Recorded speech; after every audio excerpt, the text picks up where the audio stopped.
Hey there, gang. Time to open up another box of comic books. And you have no idea what's in this box. I have no idea what's in this box. Nobody knows what is in this box except the guy who put the books in the box and then gave the box to me and said, "Hey man, why don't you grade those up so we can put them on eBay?"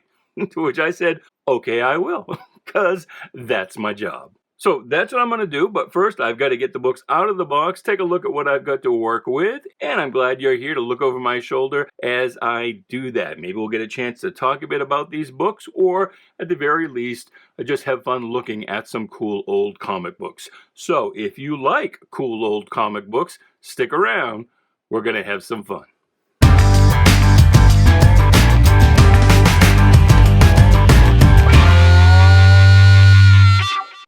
Hey there, Bubby. Welcome to Shanghai. My name is Duke, and this is another unboxing video. As always, I have been given this box of books to grade for sale on eBay, but I got to dig them out and see what I've got to work with, and I'm glad you're here to watch as I do that. So please do like, share, subscribe, comment, do all the groovy things. You know how the YouTube works, and yeah, we'll get right into it. We won't waste any time. But yeah, liking, sharing, doing all those things, that's the best way to ensure that you get to see more of this. So let's see what we've got here.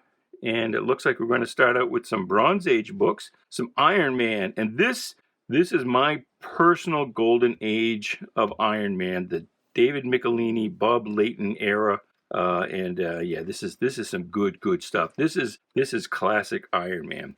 Looks like these bags are a little stuck together, and there's two in them, so we'll have to be a little careful.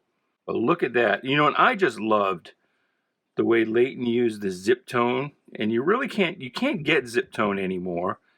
I guess you could layer it over with, you know, computer graphics or something, but it's just not the same. And I also love the way in the inking he did these little things that really made the armor glint and look like it really was metallic.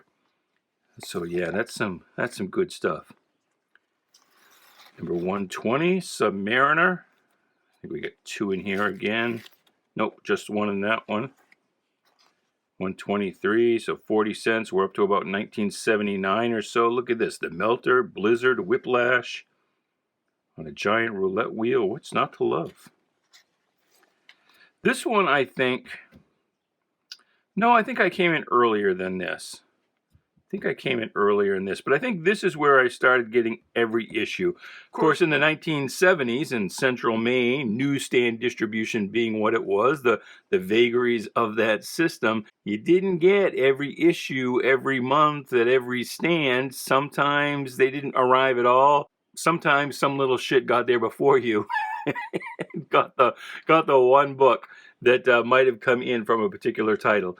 And, you know, until the direct sales market came along, and even here in Maine, that was pretty spotty. To this day, I don't think we've ever had more than half a dozen shops in the entire statewide. But, you know, in the, well, let's say early 80s, when the first few shops started to open up here, it was still a haul, a trek to get to one. So, you know, I depended on the newsstand right up really into the 90s, you know, all through the 80s pretty much. You know, I would go to comic book stores, but the closest one that ever opened up to me was about, you know, 45 minutes from my home.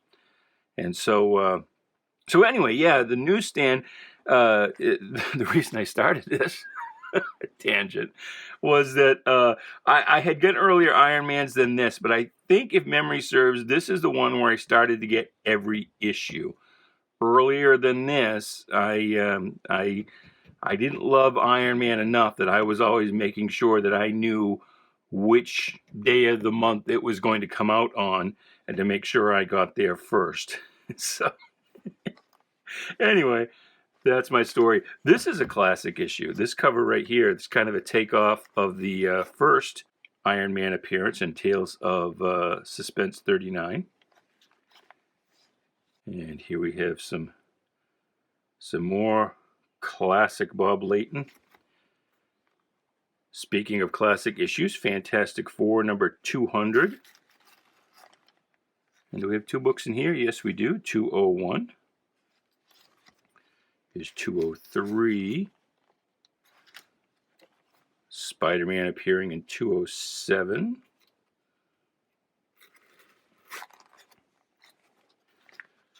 And there's 206. I think at this period I was only like an occasional Fantastic Four buyer.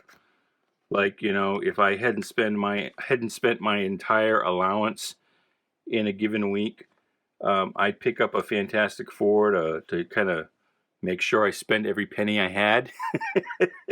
But it wasn't really until the Byrne era where I was getting every issue. Here's the Fantastic Four Annual 13. Here's an early issue. What issue? Well, I don't know. And this is not, you know, back in the newsstand era, they would, you know, until they went to a total honor system, the retailers would just tear off the top third of the cover and send that back for credit. But this is not that. This is just some kid ripped the book. I assume some kid. Here's an early X-Men. Look at that. X-Men number 10. Wow. Pretty decent shape. I'm almost surprised that didn't go to CGC. I might have sent that to CGC myself. But, I mean, we have so many CGC books that it's like, you know, let's do a few of these raw. Give folks a thrill. All right, let's see what else we've got in here. And here is the next stack. Look at this. First appearance of course, as a kid, I reveled in calling him Anus, the Untouchable, but he's UNUS. And of course, when I say UNUS, I think of Carol Burnett, but no. Number 8 of X-Men. That's nice. Here's Spidey number 32. Just kind of a weird cover, because usually you don't see the hero depicted from the back. And often we forget that Spidey had that big Spidey symbol on the back of his suit. The Molten Man in number 35. Number 36. 42, so we're into the John Romita era. 43 with the RHINO. KRAVEN in 47. The Vulture in number 48. KRAVEN and Vulture, 49. 52 with J. Jonah. Here's KA-ZAR again in 57. The Spider Slayer, 58. This one right here, 59. This is the first cover appearance of Gwen Stacy. And this kind of disco ball dress is pretty interesting. I love the go-go boots. But yeah, that is actually the first time Mary Jane... Did I say Gwen Stacy earlier? Oh man, I am out to lunch this morning. No, Mary Jane. Mary Jane Watson. First cover appearance of Mary Jane. So that's what that is. That's what makes that special. Man Mountain Marco. Here is Aunt May drinking some fluid. It does kind of look like Aunt May, though, doesn't it? The Lizard. The Lizard and the Torch. Ah, now this is nice. All-Star Comics. Now, it really seems like DC didn't know exactly what they wanted to do with this title when they brought it back. So this is All-Star Comics number 58. The book originally went to 57 issues and then became All-Star Western back in the late 40s, early 50s. I forget exactly when. But here around, what is this, 76 or so, they brought the book back because the Justice Society had been gaining popularity through the annual team-ups with the Justice League. So they brought them back in their own book, but of course they're all in like their mid-70s, so they're all in their 50s or so, mid-50s. If we're using a real timeline, so they brought in some younger characters. The Star-Spangled Kid had recently come back, still young, having been kind of in a time loop type of deal. So he had come back in Justice League 3-part story 101 to 103. And then Power Girl was introduced. There's the famous boob window. And then the adult Robin. Robin, the boy wonder, finally an adult. But the reason I say they didn't know what they wanted to do is because although it was All-Star Comics, through the first few issues of the revival, they pushed this idea of the Super Squad. The younger contingent of the Justice Society was going to be known as the Super Squad. And I don't know what the thinking was there, why they thought that that would be better than just the Justice Society, or even just All-Star Comics. Who knows? You know, or if they felt like that was going to be such a thing, why didn't they just come out with a new title, you know, Super Squad #1, except that back in this era, you know, #1 issues were kind of thought still to be a death knell, that you wanted a high number so that the distributors and retailers would think, well, here's a book with a track record, we'll put it out. Whereas a #1, they might not even put it out on the stands. But anyway, yeah, this lasted, I don't know, 4 or 5 issues, and finally this whole Super Squad thing went away. But it's just kind of a head scratcher what they were thinking, what they were going for in those first few issues. Anyway, we're back to Spider-Man, and a fairly low-grade Spider-Man at that. But you can't beat the RHINO. At least Spidey can't. All right, here is our next stack. And I haven't seen any MWs written on any of these books, so these may not be, either these are not from the Mike Warren collection that we've seen in the last few unboxing videos, or by this age, because we're getting into into the late Silver, early Bronze Age, really kind of mid-Bronze Age actually, by 75, 76. Maybe he'd grown up enough that he was no longer writing his name on his books, which is a good thing. There's Thor King Size #2, Journey into Mystery. I think that's the last issue of Journey into Mystery, and then with the next issue it just becomes Thor. And there's Thor #127, The Hammer and the Holocaust. 129 with Hercules. 130, more Hercules. 131. 132. And you leave a comment down below. Let me know what you think of this period of Thor. I handle these books all the time, but I got to tell you, to be honest, I've never read this kind of run of Thor.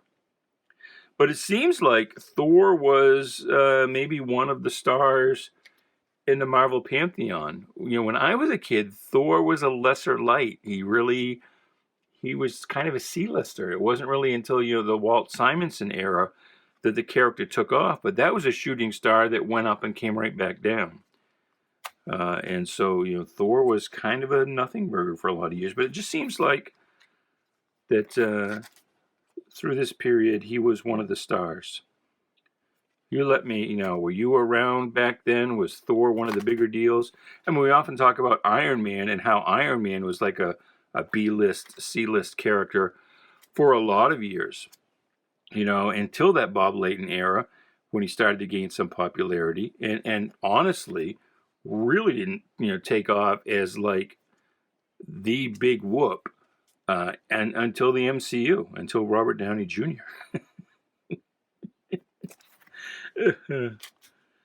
And here we go, some more. I feel like we've seen a lot of Thor lately too in recent videos. We've had a lot of Thor books come through. This one always looks like a bad photostat to me. It's either very heavily inked or it's taken from something else. I don't know what's going on there, but it's just always looked like a weird drawing on the cover there to me. All right. Ooh, I see something that's going to be at the top of the next stack. We might have some at the bottom of this stack too. But I'll let you know when we get there. Here's some more Thor. More Thor. Galactus. Looks someone has drawn in pencil inside the letters there. Or actually here as well. Damn it, kids. 163. 12 cent. I feel like we're going to get to the, yeah, we are right there. Boom. Oh no, we had a big jump. I was going to say it was feeling like we were going to get to the 15-cent era pretty soon. But there's quite a few jump there, so I can't tell you that's the first 15-cent issue. What? X-Men 22. It's in pretty nice shape. Floating Heads. 23. 24. And X-Men, frankly, was one of the lesser books that Marvel published for a long time. Juggernaut, more floating heads. Spider-Man.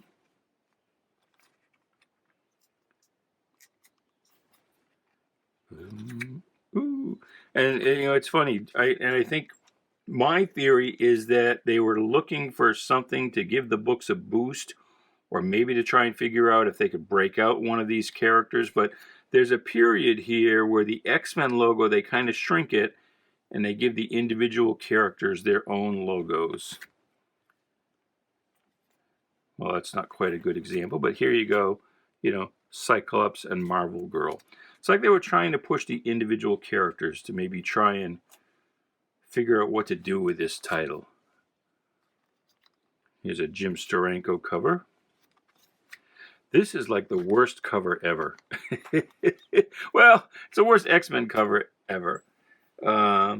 It's just, I don't know. You know, nothing really seems to fit. And it's like, is he supposed to be a giant? Probably not, because that's kind of in proportion. But this beast down here is like, is he the Atom? Does he have shrinking powers? Why is he only about as appearing to stand below and only be about as tall as his shin? But you know, these characters are so much more in proportion to him, and of course Bobby's just hiding behind this ice wall, and then you got, you know, Marvel Girl just kind of stuck over there, and this drawing of Cyclops is pretty bad. Yeah, that's just a really, really bad cover. Here's a coverless copy of what written on the bag tells me is X-Men number 4, and believe it or not, that will do well even without the cover. That'll, you know, X-Men number 4, that might even get up to close to $100. I bet you. All right, so here's what I was oohing and ahhing over, and that is Wally Wood's Thunder Agents. This is number 4. And, you know, I just think the Thunder Agents had so much potential. The Tower comics didn't get good distribution, and they kind of died on the vine. And there have been several attempts recently, and a couple of different attempts at DC to revive the Thunder Agents, and nobody seems to care. And that's probably because there isn't enough nostalgia factor. You know, a large part of the current comic book market, because a large part of the buying base is you know, aging fanboys, it's kind of built on nostalgia. But there isn't really enough nostalgia, I don't think, for the Thunder Agents, because very few people read these books when they came out. They weren't reprinted over and over for a lot of years. And yeah, they're just sorry, the printer next to me, the wife is printing something. So the printer next to my desk is going off and probably drowning me out. So we'll wait a second, and I'll do a little edit here.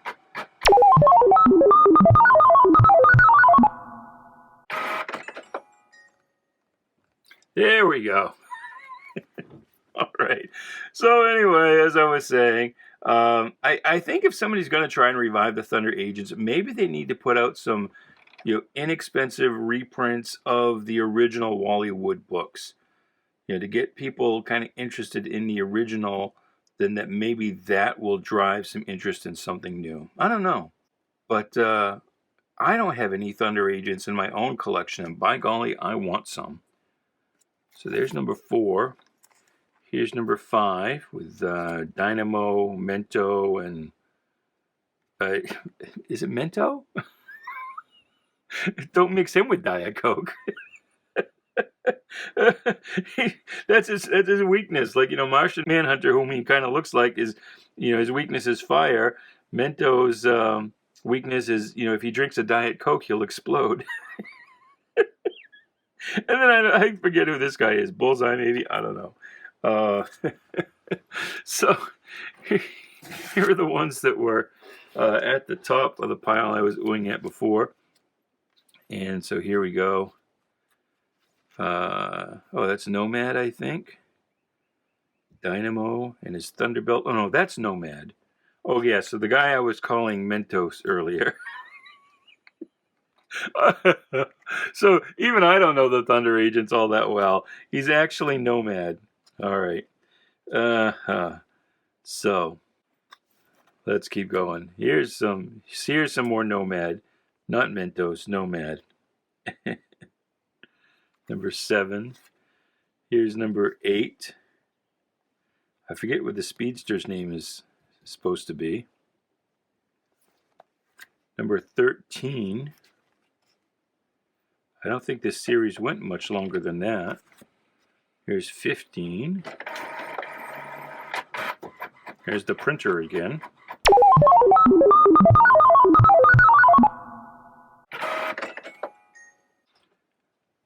Number 17. Number 19. No ads. All action from cover to cover. Well, they were kind of desperate for some readership at this point. Although I guess I didn't realize it lasted that long. At least up to 19 issues, huh? All right. Well, if you're into the Thunder Agents or want to be, there's some Thunder Agents book coming up for you. Tales to Astonish with Subby and the Hulk.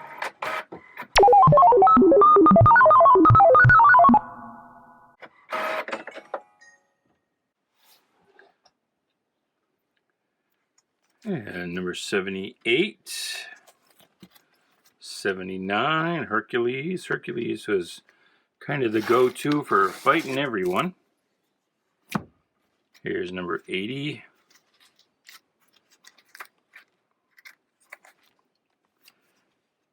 Iron Man, number 82. There's Tales to Astonish, 83. 84, 86, 96, 98, 99, 101. I believe that's the last issue, and then it turns into the Hulk. Well, here you go. Here's something neat. A showcase, a Silver Age revival of the Spectre with some nice Murphy Anderson art. That's issue 64. Go-Go checks. And I think we're going to end up finishing out this box with Strange Tales. So that's number 137. And here is, look, in this era, even when Doctor Strange gets the cover, it's just to look at Nick Fury. There's a fairly intricate cover here. 142. Oh, we got 2 of them. Neato.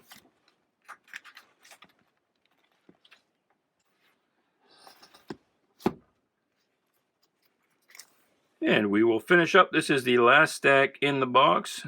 There's number 143.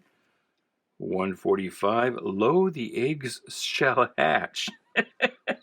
Stan could make even the hatching of an egg extra special dynamic. Enter Kalu. That's number 148. 151. Clea must die. 154. 157. You can see how the logo has changed to highlight the characters as opposed to the title. 161, some Yellow Menace action going on here. And we've got 2 of them.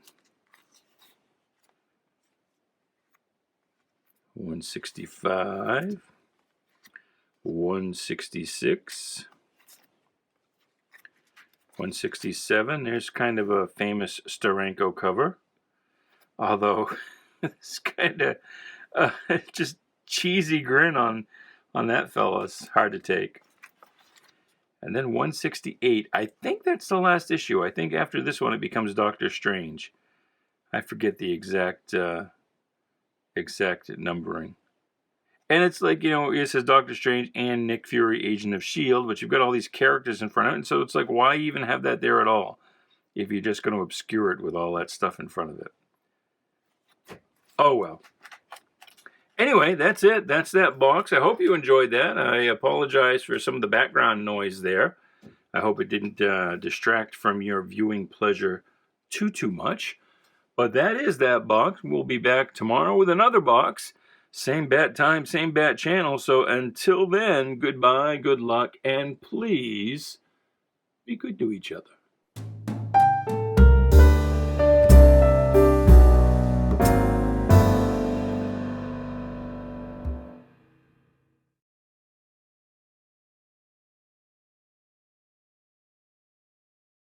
So please do like, share, subscribe, comment, do all the groovy things. You know how eBay works. eBay. The frig planet am I on?